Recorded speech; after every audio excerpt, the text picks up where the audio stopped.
Groot is God vanmôre.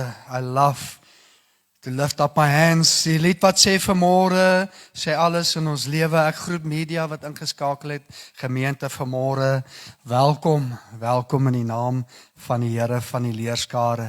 Vanmôre word ek wakker met die gedagte daar op die plaas dat die skrif van die woord van die Here uit Dawid, wil ek graag vir julle vanmôre ietsie net kort sê, bemoedig.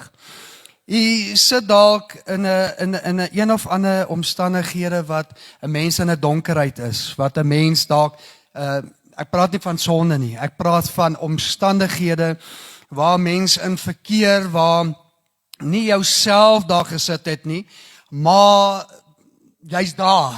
'n Mens verwyd baie keer maar mekaar en alles, en dan sit maar onsself, maar dis nie waaroor dit gaan nie.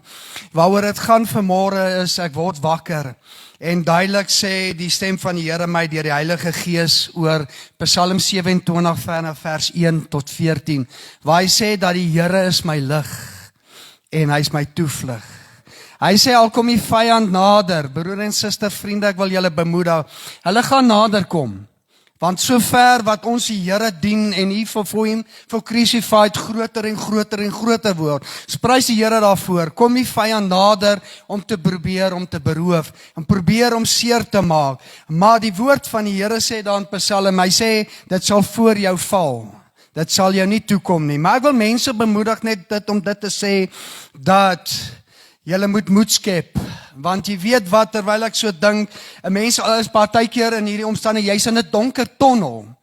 Maar jy weet wat, gaan net daardeur, moenie lê nie. Want daar deur hierdie tonnel is daar 'n wit liggie. En soos wat daai liggie beweeg, en beweeg hy nader, en hoe jy nader in hy lig kom, word hy al hoe groter en groter en groter. Hoe groter hy word, so is die uitkomste. En ek spreek dit oor hierdie gemeente, en ek spreek dit oor die medekykers, vir almal van jonk en oud, wat ook al die besoek is vanmôre. Mag God dit seën vanmôre.